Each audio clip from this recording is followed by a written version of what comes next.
এই দেখো, এটা হলো নামহট্ট ভবন 1। তোমরা তো আগের ব্লগে দেখেছো আমরা মায়াপুর এসেছি। এটা মায়াপুর ইস্কনের মন্দিরের ভেতরে ওদের ক্যাম্পাসের মধ্যে যে ভবনগুলো আছে সেটা হলো নামহট্ট ভবন 2। আমরা 2তে ছিলাম। আমাদের এই ভবনগুলো আগে থেকেই বুক করা ছিল, 2টো রুম নিয়েছিলাম। আর এই দেখো, এটা বাথরুমটা অনেক বড় ছিল। আর বেড ছিল, এক একটা রুমে 2টো করে বেড, 4 জনের সিট ক্যাপাসিটি ছিল। আর ভাড়া নিয়েছিল 900 টাকা করে।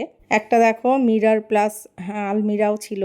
আর কি বলবো, এতটাই নিট অ্যান্ড ক্লিন, পরিষ্কার ছিল। বাইরে হোটেলে বোধহয় এতটা সুন্দর হতো না। খুবই ভালো ছিল, খুবই ভালো লেগেছে। তোমরা আসলে কিন্তু থাকতে পারো। কিন্তু এই ভবনগুলো সবসময় পাওয়া যায় না, আগে থেকে বুক করতে হয়। আমার বোনের বর আগেই বুক করে নিয়েছিল। আমরা আবার দোলে যাব বলে বুক করতে চেয়েছিলাম, কিন্তু এখন আর পাওয়া যাচ্ছে না। আমরা এসে ফ্রেশ হয়ে তাড়াতাড়ি করে রেডি হয়ে বেরিয়ে পড়েছি। দেখো, আমরা এখন দাঁড়িয়ে আছি গদা ভবনের সামনে।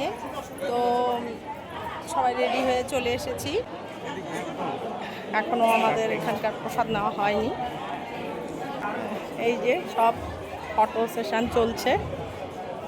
আমাদের গদা ভবন পৌঁছাতে একটু দেরি হয়ে গেছিলো, তাই আমরা ওখানকার কুপনটা আর পাইনি, কারণ ওটা সকালের দিকেই দিয়ে দেয়। গদা ভবনে যেমন 50 টাকার টিকিট আর 60 টাকার টিকিট এরকমই বোধহয় খাওয়া, কিন্তু আমরা এখানে একটা হোটেল বলতে ওদের ক্যাম্পাসের ভেতরেই হোটেলে খেয়েছি। কি ছিল সেটা বলে দিচ্ছি। এই দেখো, ভাত, একটা মিক্স সবজি, পনিরের তরকারি, চাটনি, পাঁপড়, বেগুনি, আর ছিল 3টে লুচি, একটা মিষ্টি আর ডালটা মিক্সড ডাল ছিল। দামটা কিন্তু খুবই রিজনেবল, মাত্র 120 টাকা। আর কোয়ান্টিটিটাও এত বেশি ছিল যে আমাদের 2টো থালা না নিলেও হতো। আমাদের এক্সট্রা হয়ে গেছে অনেক খাওয়া।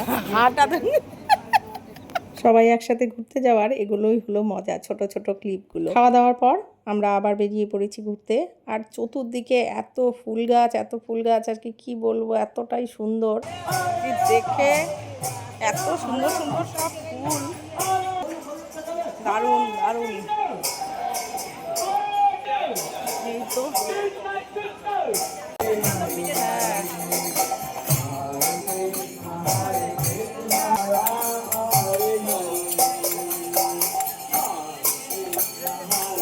আসলে সামনে তো দোলের জন্য সবকিছু এত সুন্দর করে সাজাচ্ছে। এরপর আমরা মন্দিরে গেছিলাম। মন্দিরেতে ভেতরে তো জানো ক্যামেরা অ্যালাউ না, তার জন্য আর সেটা দেখানো হয়নি। এরপর ঘরে এসে রেস্ট নিয়ে আবার আমরা রাতের খাবার খেতে গেছিলাম। রাতের খাবারটা আমরা গদা ভবনেই খেয়েছি। সেটা নিয়েছিলাম 50 টাকার থালি। সেটাও কিন্তু খুব ভালোই ছিল। এইভাবে কুপন কেটে লাইন দিয়ে খাবারটা নিতে হয়। সারাদিন ধরে ঘোরাঘুরি করে একটা দিন কোন দিকে কেটে গেল আমরা টেরই পেলাম না। দেখো, এখন লাইন দিয়ে আবার সবার খেতে যাচ্ছি। যাই হোক, মায়াপুরে কিন্তু ফার্স্ট দিনটা আমাদের খুব ভালোই কেটেছে। সেকেন্ড দিন তো আমরা চলেই এসেছি, সেটাও আমি তোমাদের সাথে শেয়ার করব পরে। এই দেখো, খাবার নিয়ে তারপর আমরা খেতে বসে গেছি। খাবার ছিল ভাত, 3টে রুটি, মিষ্টি, 2 রকমের তরকারি। আমি যেহেতু খাবো না বেশি, তাই একটা রুটি আর মিষ্টি আর একটু ভাত ডাল নিয়েছিলাম। এরপর খাওয়া দাওয়া করে আমরা আবার একটু ঘুরে ঘাড়ে তারপর একটু মার্কেটিংয়ের জন্য গেছিলাম, কারণ ওখানে এত সুন্দর সুন্দর সব গোপী ড্রেস পাওয়া যাচ্ছিল। তাই ভাবলাম কিছু তো নিতে হবে। আর জিনিয়া যেহেতু যায়নি, তার জন্য জিনিয়ার জন্য তো নিতেই হবে। তারপর সবাই মিলে অনেক কিছুই কেনা হয়েছে, সেগুলো তোমাদের সাথে পরে শেয়ার করব। তো আজকের ভিডিওটা এই পর্যন্তই। কেমন লাগলো জানিও।